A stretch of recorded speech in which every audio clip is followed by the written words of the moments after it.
Well, good morning, FCCT. How's it going today? It's good to see everybody. How'd you guys enjoy the rain this week? A lot of you guys enjoyed it. I hate it. Because I was telling somebody earlier, because I do the landscaping around here, all I see is weed in my future, right? Weeds grow, not weed in my future. That sounded bad. Weeds in my future. Because, how many of you guys do the landscaping at home? It's a mixed bag this rain, isn't it?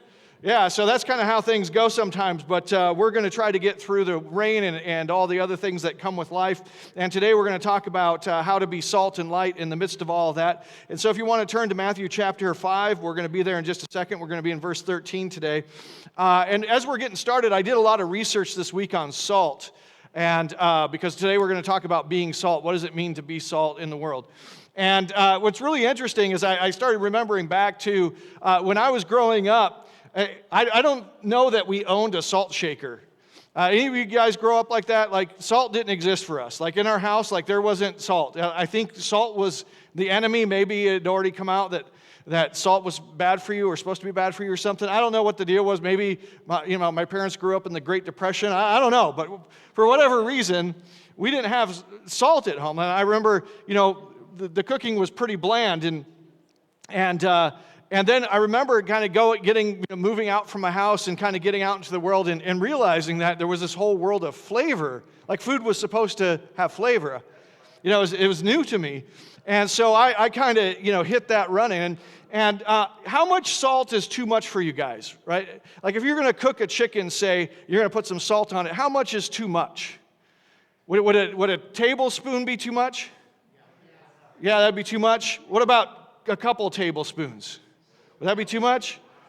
So we did a thing. We saw something online. This was a few years ago. My wife and I, we cooked a chicken, and it had a lot of salt in it. When I say it had a lot of salt, it had a lot of salt. It had 3 pounds of salt. Now, would that be too much? Raise your hand if 3 pounds of salt is too much. Okay, this was probably one of the best chickens I've ever tasted in my life. And now what we did was, we had seen this online or in a cookbook or something, and so we got like 3 pounds of this real coarse salt. And then what you do is you get the salt wet, and you put some salt down on your pan, and then you put the chicken in it, and then you cover it with the wet salt. You just completely cover the whole thing with the wet salt. And then you put it in the oven, and you roast it in the oven, and what happens is the salt hardens, and it forms this crust around the chicken. And then when you get the chicken out of the oven, you take a spoon and you crack through, and the salt will get as hard as a rock. You crack through that, and what's happened is the chicken is cooked within the salt, and the salt has kept all the moisture in, and it is the most wonderful chicken that I've ever tasted. Now, it requires 3 pounds of salt, so you don't do it all the time, but I remember thinking at that point, this is probably the most salt that I'll ever put on anything in my life, and it was amazing. Now, I don't suggest eating the salt with the chicken. That probably would be too much. But the point here is that salt is a very important ingredient in cooking, and in the ancient world, it was even more important. And we're going to talk today about how being salt in Scripture and understanding what that means, it depends upon understanding what salt was for in the ancient world. We're going to look at 3 things today. We're going to talk about how salt preserves, we're going to talk about how salt flavors, and we're going to talk about how salt brings health. Because that sounds weird in the modern world to talk about salt bringing health, but that was kind of how it was understood back in that day and age. So let's look at Matthew chapter 5, verse 13.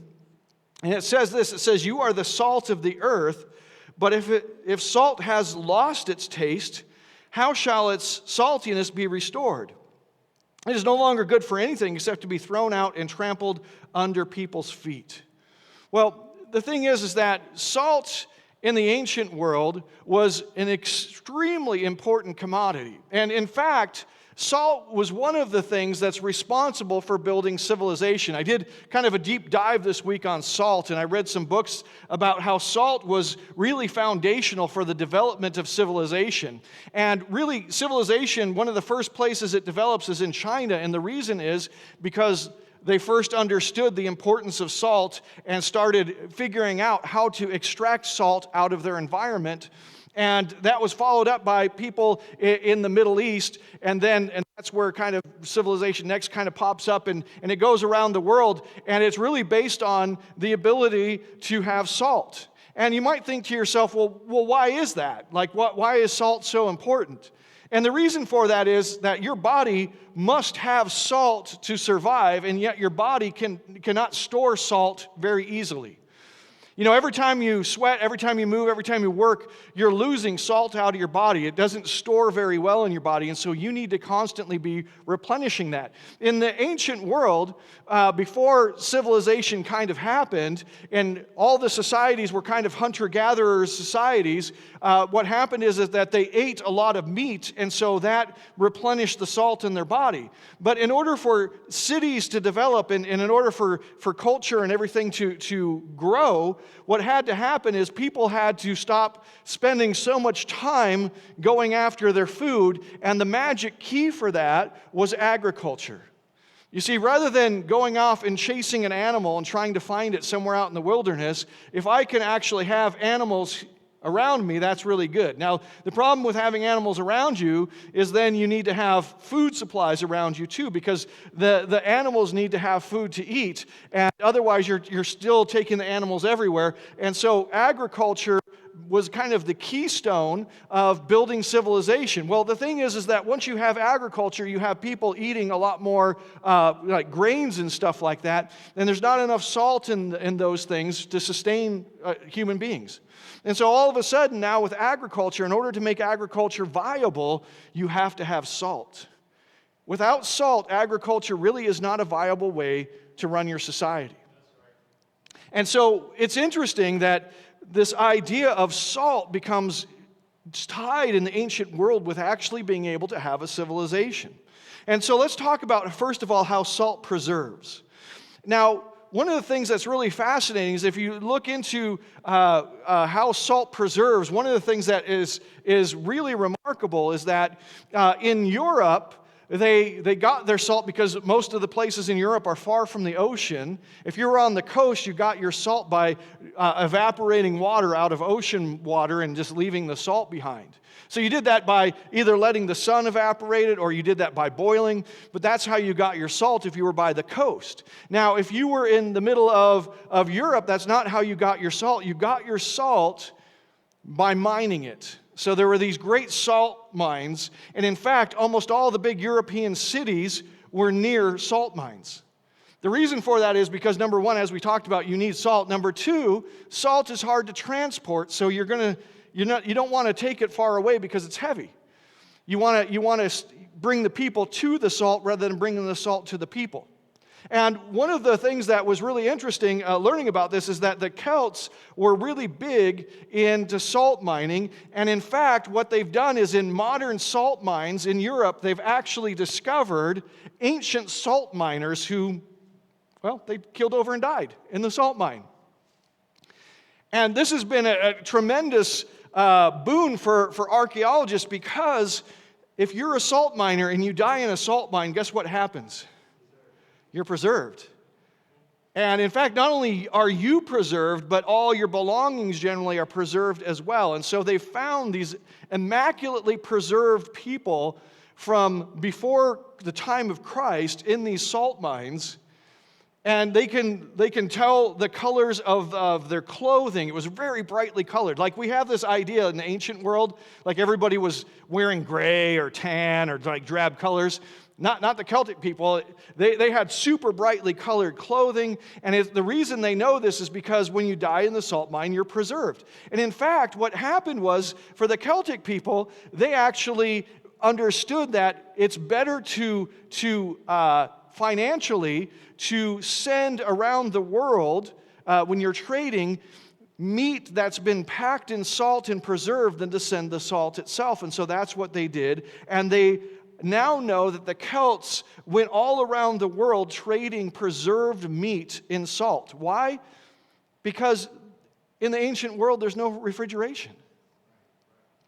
The fact that salt preserves was one of the most important things that salt did. Outside of the need of your body for salt, it's the fact that it preserved food. Now, here's the thing that's really interesting. Well, maybe not to you. To me, is I knew I was preaching on this today, and I walked in today to a problem.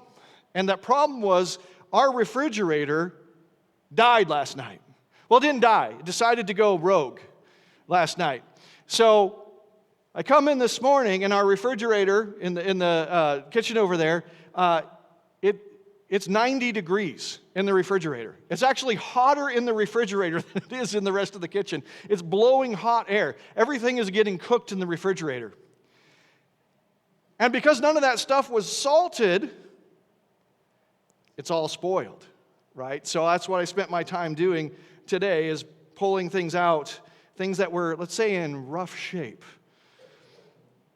So you have no refrigeration there, and you have to preserve things with salt. Now, what does it mean if that's one of the things that is really important about salt, and that's what this passage, or at least one aspect, when it says that you are the salt of the earth, what does it mean for you spiritually to be a preservative in the world? Because that's what it's talking about. If we're to be salt and light in the world, what it means is that we have a preserving function in the world. What does that mean exactly? Well, there's a great example of this in Genesis chapter 18. Now, in Genesis 18, you remember there's a guy named Lot, right? He's a relative of Abraham, and what's happening is that he's one of those guys that you kind of you want him to do well, but he seems to not do well a lot. You know, he's just one of those guys that seems to step on a rake everywhere he's going, and Lot is a guy who is decided to live in this place, this plain where the towns of Sodom and Gomorrah are, and they are pretty evil places. And there's a situation where God has decided that He's going to destroy those places. You guys remember this? And there's a negotiation that's going on with God about, well, how many righteous people need to be here before you'll relent and not destroy the place? And it starts off with 50. If there's 50 righteous people, God, will you destroy 50 righteous people with the wicked? And God says, no, I won't do that. So we got the number of 50. And then it's like, well, what about if there's 5 less? What if there's 45? Well, no, I won't destroy it if there's 45. We go on like this until we get down to Genesis 18:32, and it says, then he said, oh, let not the Lord be angry, and I will speak again but this once. Suppose 10 are found there. He answered, for the sake of 10, I will not destroy it. And the Lord went his way, and when he had finished speaking to Abraham, and Abraham returned to his place. So Abraham's doing this thing with God. He's making this deal, and he says, well, what about 50 people? Okay, I won't destroy it. What about 40 people? No, I won't destroy it. And it goes down to 10 people. If there's 10 righteous people, they will preserve this place. You see, here's the thing that's interesting. In a scriptural sense, in a spiritual sense, the righteous people in any place are what preserve that place. And the reason for that is very simple. It's because God's face is against anything that's evil. God will destroy anything that's evil. And you say to yourself, well, that's not nice. No, it is. The thing is, it's funny, God is in this weird place where he's criticized if he does nothing about evil. Have you ever heard people criticize God for not doing anything about evil? God, why do you let all this stuff go on? But then also, if he does something about evil, he's also criticized for that. You know, he can't win. And so what God is doing here is God is actually always, his face is always against evil. And in fact, we can look at this 2 different ways. We can talk about the fact that God hates evil. God absolutely hates evil. He despises evil. But you say to yourself, well, there's also this other aspect to the way that God has set up the world, which is that there are terrible consequences to evil. God doesn't hate evil because, evil's so great. God doesn't hate evil because people have so much fun with evil. God hates evil because there's terrible consequences to evil. God hates evil because it brings suffering in the world. It brings terrible suffering in the world. It brings instability in the world. It brings anxiety in the world. It brings hatred in the world. It brings homelessness in the world. It brings any terrible thing you can think of. That's what evil brings in the world. So God is always turning his face against evil and bringing judgment on evil. And you can see it as a thing that God hates. You can see it as a natural consequence, or you can see it that it's kind of the same thing. But God is always bringing judgment against evil. Well, what stops that judgment? Well, good. Good stops that judgment. The thing is, we kind of know that this is true without having to have it explained to us, don't we? Don't we understand that?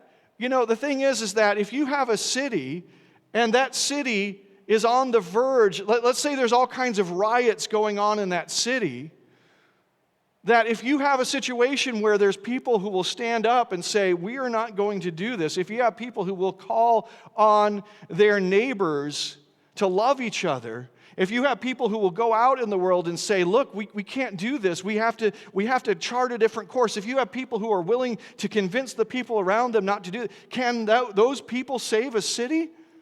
Of course they can.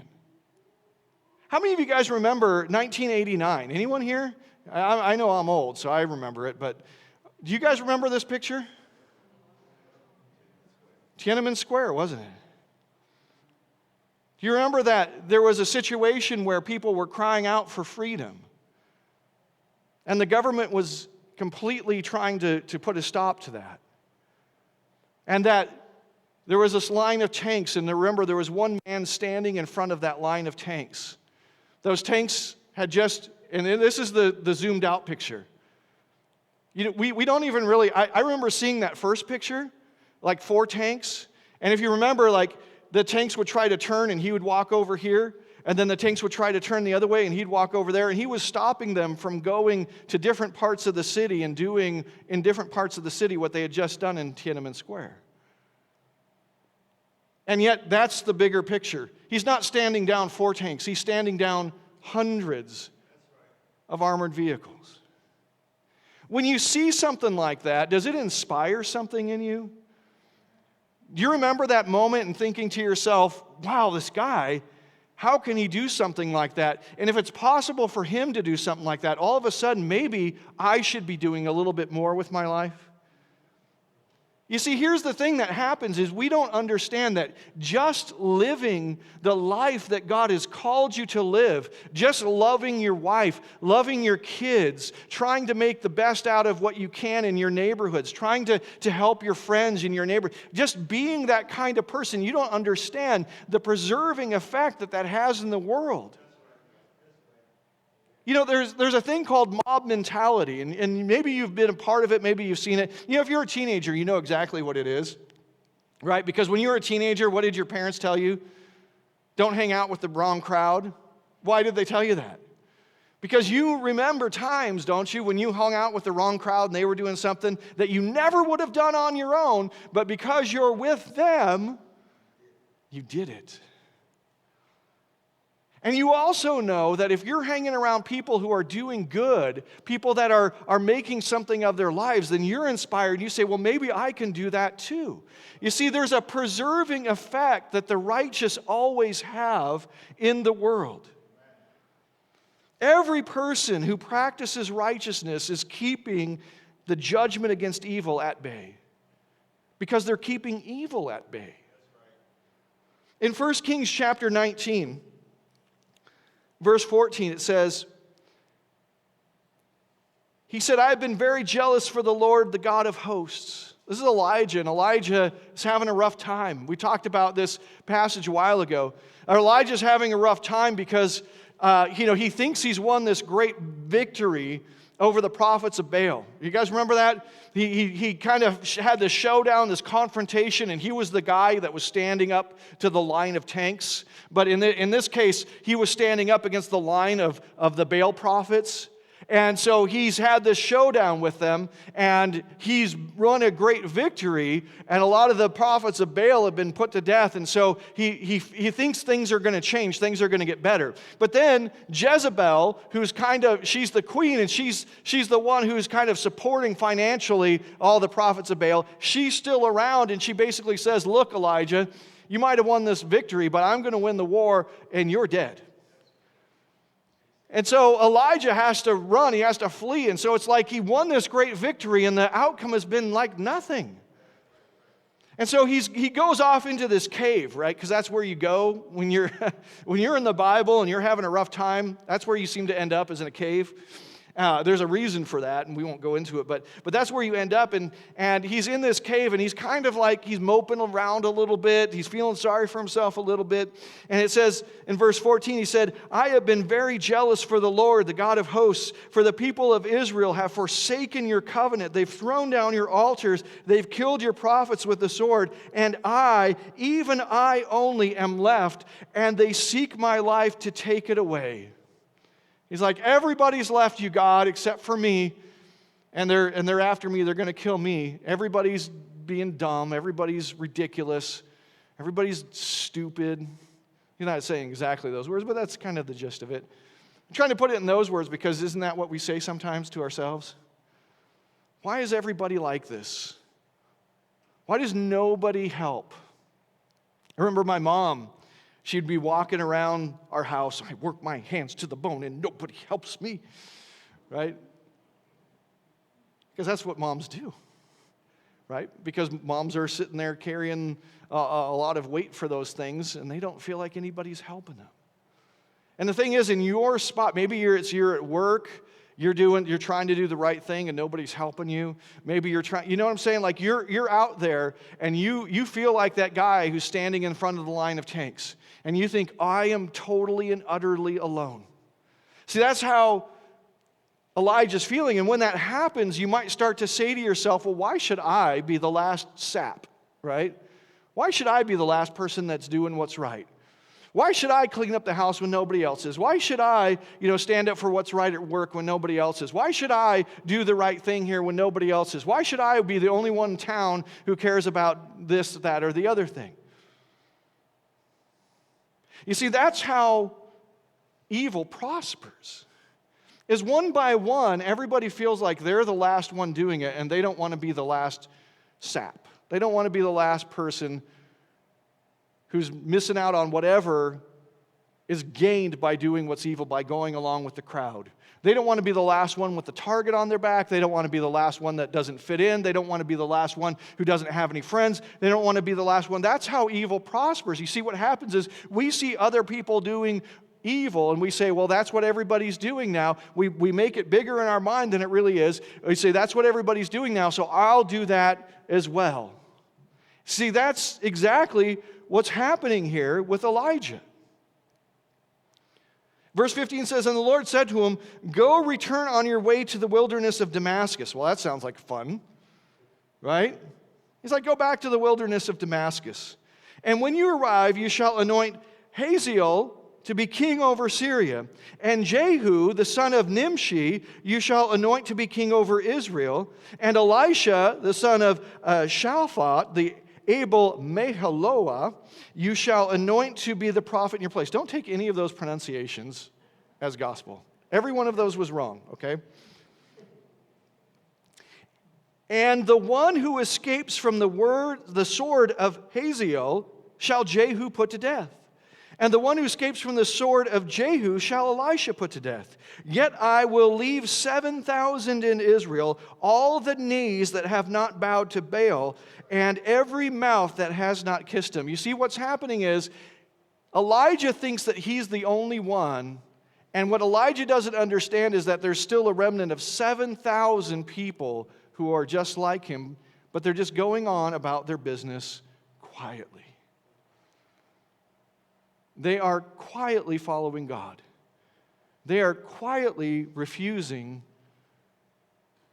to worship the idol. They're quietly refusing to go along with the queen who's evil. They're quietly just going about their business doing, and because they're doing it quietly, Elisha assumes that they don't exist at all. And what God is doing is he's revealing to him, no, that this thing, you see, there is salt that's spread throughout. See, that's how salt preserves.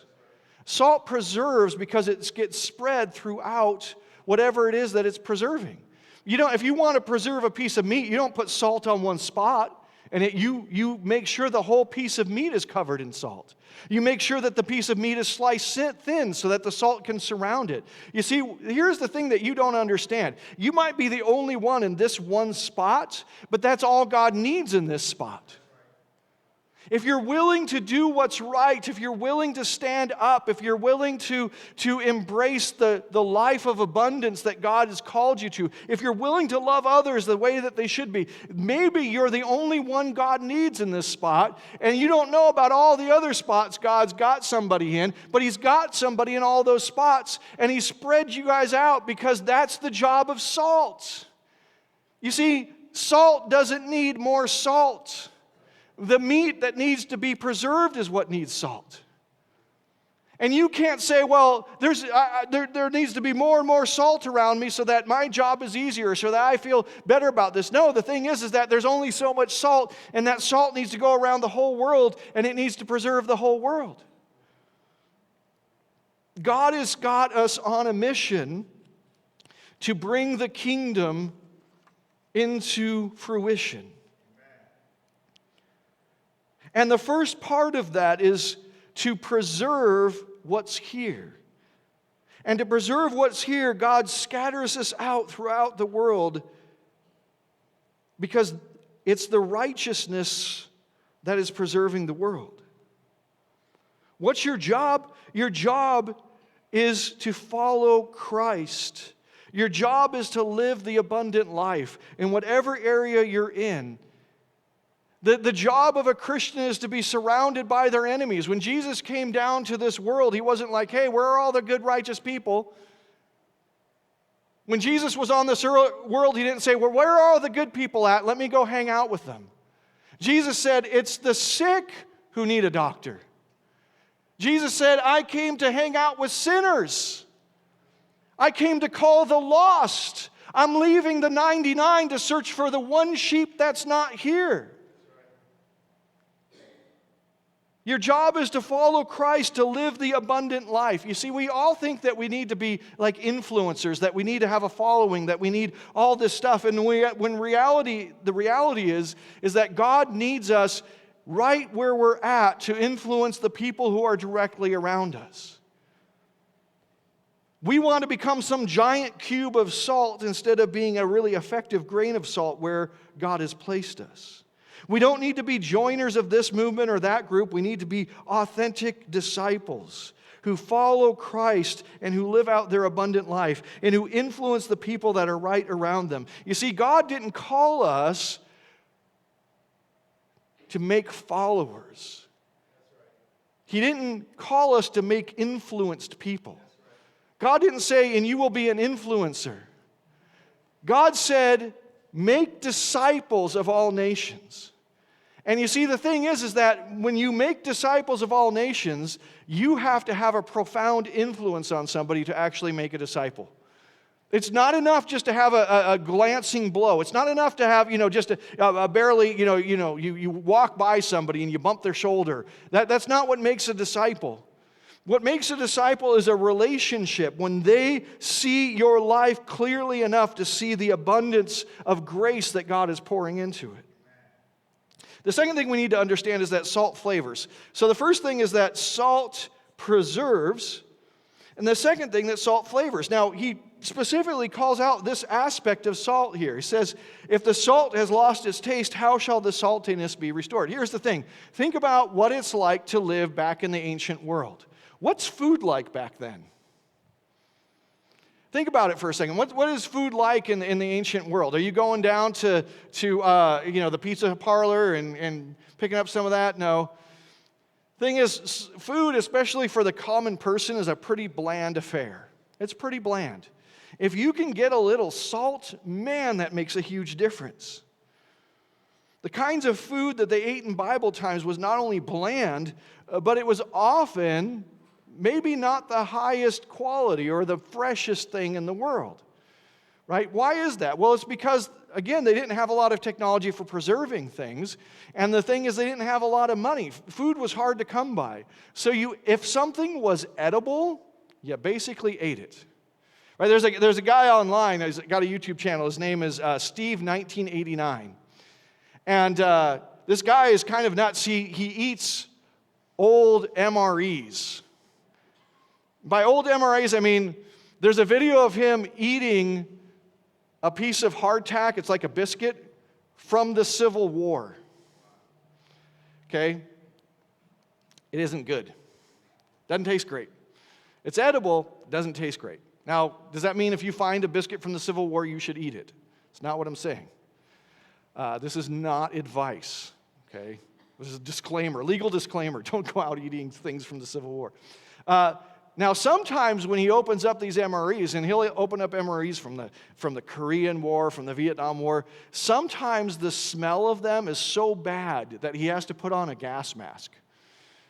It's pretty rough. Now, here's the thing. Basically, if food was completely spoiled, you wouldn't eat it back in this day and age. But if food was just right within the level of it's not going to kill me, you'd probably eat it. Why? Because that's all there was sometimes. So here's the thing. With that kind of food in mind, you can understand why salt would be so sought after in ancient times. Salt has a way of masking bad flavors and bringing out good flavors. In fact, I was reading, there was a person who was a chef who wrote a book called Salt, Fat, Acid, Heat, I think is the name of it. And basically she, trying to understand cooking and what was involved in cooking, she came across this idea that those were the things that you needed to really be a good cook. You have to master those things. And salt was the very first one. And the reason is that salt has this amazing way of taking away bitterness. In fact, if you think about eating something bitter, and you think, well, what should I do to make it not bitter? You might think put sugar in it, right? That's what I would have thought. But actually, from a scientific perspective, salt will actually take away the bitterness to a much greater degree than sugar will. In fact, that's one of the main reasons why salt was so sought after in this time, is because things as they spoiled tended to start tasting bad, tended to start tasting bitter, and the salt would make it even pleasant to eat. Now, here's the thing. When we think about this, we have to think about something really important. And that is that the Christian in the world is called to be a salt that preserves, but they're also called to be a salt that flavors. What kind of a God do we serve? Do we serve a God who just kind of, life is just something you try to get through? Do we serve a God that is kind of stingy with his blessings? How many of you want to spend your life around people who are, kind of dour?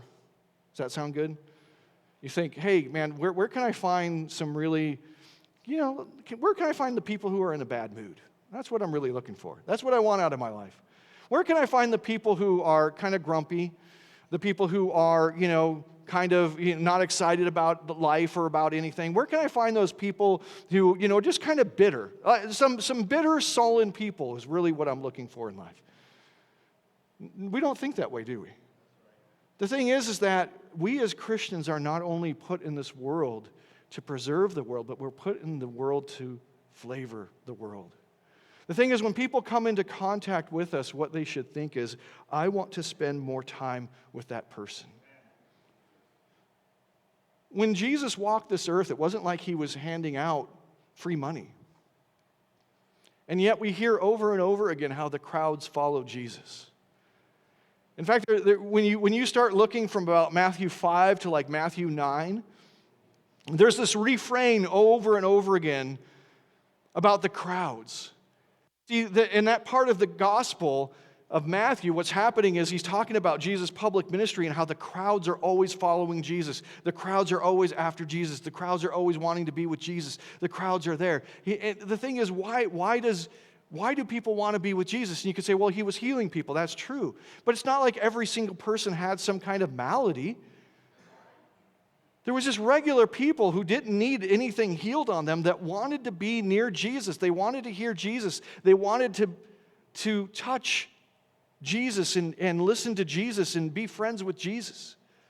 Why did they want to be around him so much? Well, when you read about what Jesus was doing, over and over again, Jesus is found at feasts and festivals. In fact, he's accused of being a glutton or a drunkard. If there was a party going on, Jesus was there. And I don't think it was the fact that Jesus was just invited to every party, though I think he was. I think that when Jesus showed up, the party was there. I think that that's the kind of person that Jesus was. When Jesus was there, the party was in full swing. Why do I think that? Because when Jesus' apostles are accused of not fasting, what does Jesus say? He says, well, when the bridegroom's here, you can't do that. He's basically saying to them, the party is here. I don't think we think enough about the way that Jesus interacted with the world. What would it be like to have joy in the midst of the fear and the anxiety that the world manifests constantly? What would it be like to be that person who's so full of joy that when people who are experiencing fear and anxiety, that they want to come and be around you? What would it be like to be that person who's so full of joy that people make sacrifices in their life to be around you? People who talk about being afraid all the time in our society. And somebody that has exuberant joy becomes the way forward for most of those people. If they can find that person who really exudes joy, they want to be around them. What about in our, I've noticed that in our, maybe you guys have noticed this, but it seems like in our society today, there's so much anger. Everybody's angry about stuff. Nobody can just sit down and have a conversation about things. People who disagree, they can't do it civilly. It's just arguing, it's just fighting, it's just all that kind of stuff. I get so tired of that. Do you guys remember that show, what was it, Orange County Choppers? All the anger and everything. And I was listening to the guy, Paul Sr. He says it's so nice. He has a YouTube channel now. And he says it's so nice not to have producers and TV, because he says, I don't like being that person. And he goes, I don't feel like I am that person, and I get to show that that's not what I like, that's not who I am. Now, I don't know if that's true or not, but I can see how that would get tiring. The thing is that can you be that person of peace in the midst of a world that's angry? Can you be calm and respectful? Those are the kind of people that other people like to be around. Can you be humble? The other thing that I've noticed, and maybe this is why the anger is such a thing now, is that we seem to have a bunch of pride and fragile egos now in our world. And it's so funny because our world is all about be strong, be tough. You're a survivor, you're a go-getter, you're a this, you're a that. And the funny thing is all the things, when you look at all the people who buy into that, when you look at all the world that surrounds that, what's really interesting is those people don't come across as tough at all. Those people come across as the most fragile, egoed people you can possibly be around. I was watching this video. It was a couple of guys who were, they were bodybuilding influencers. And they're at this bodybuilding show. And you would think that these guys would be like the most calm, like serene people in the world, right? Because the thing is, who's going to do anything to them? You know what I'm saying? And yet, it was constant tension and constant bickering and constant fighting. And there was almost a physical fight because anything was perceived as a slight had to be addressed immediately. For all that they had, their egos were so fragile. True strength is found in the ability to laugh at yourself, to not be prodded into reactions, to being calm, to actually caring about the people around you, to where what's happening to you is not the most important thing in the world. The strong seem to have very fragile egos now. And Jesus' appeal was the fact that he was the antithesis of everything that's happening in our world today and everything that was happening in that world at the time. Why? Because human nature hasn't changed. In Matthew chapter 9, verse 35 through 38, It says that Jesus went throughout all the cities and the villages, teaching in their synagogues and proclaiming the gospel of the kingdom and healing every disease and every affliction. Jesus is going through there, and you know what? The funny thing is that Jesus is constantly being attacked. But do you see Jesus reacting this way? You know, the thing that's crazy when you think about it is there's all these people, like there's these religious leaders that are plotting to kill Jesus. That seems like a really bad idea. Right? If you know that Jesus is the Son of God, if you know that Jesus can call down a whole host of angels, that would be a very bad idea. Now, I understand that they don't believe that about Jesus, but the thing is that that's the truth about Jesus. Jesus could crush them like a grape at any moment, and yet he doesn't. In fact, when Jesus is on the cross, he could call down legions of angels, but he doesn't. Why? Because Jesus has more concern for us than he does for himself. That's what makes somebody strong. You see, when somebody's like that, you can't do anything to stop them. The religious leaders tried everything they could to try to stop Jesus, but they couldn't stop him. Why? Because even the threat of death wasn't enough to stop him. That's what true strength looks like. That's what it means to be salt in the earth. It says in verse 36, when he saw the crowds, he had compassion for them because they were harassed and helpless, like sheep without a shepherd. You know what happens when most of us as Christians are around sinners and we see sinners and we see all the things going on? We think these guys are terrible. These guys are evil. I can't stand being around these guys. These guys are nothing but sinners. I can't stand being around these people. I don't want to be around these people. Where are the good people that I can be around? It's a good thing that the Savior of the world didn't think like that. It's a good thing the Son of God, the person who's radiant in glory and pure in righteousness, didn't think like that. What did he see in them? He had compassion on them because they were harassed and helpless like sheep without a shepherd. Then he said to his disciples, "The harvest is plentiful, but the laborers are few. Therefore pray earnestly to the Lord of the harvest to send out laborers into his harvest." Jesus was the kind of person that even sinners wanted. And think about how crazy this is. You know your life. You know who you are. You know your sin. The Son of God, the most perfect person in the world, comes down right now. And he stands in front of you, radiant in glory. The most perfect person in the universe comes down right now. Do you hide from him? Or do you want to be near him? You see, it doesn't just say something about you, it says something about who you think he is. And what happened in reality is that when Jesus came down, people wanted to be around him. The sinners wanted to be around the perfect person. Well, he brings health. He brings health. He is the Savior who saves our lives. We talk a lot about believing, belonging, and becoming. We need to believe that there is a great reward in the effort of living out the abundant life. Living as salt in this world means living an authentic, abundant life. And there is great reward in that. And if you believe that, you will make every effort to live that life out among the people that God has placed you near. We need to belong to Jesus through grace and not works. When you have put everything in Christ's hands, you will be able to live that abundant life. You will be able to have peace because you're no longer having that anxiety of living up to the standard. You will be able to have joy because you will be so grateful for the grace that has been shown you. We have to belong to him through a covenant of grace and not works. Next, we need to become salt to the world.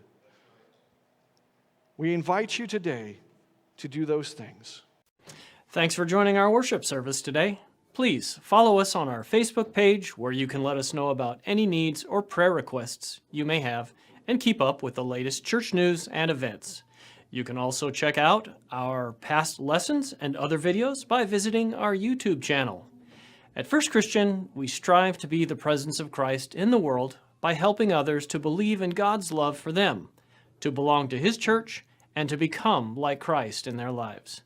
If you would like to support us in our ministry, you may do so by giving online through our website at fcct.org or by mailing checks to the church. Hey, have a great week.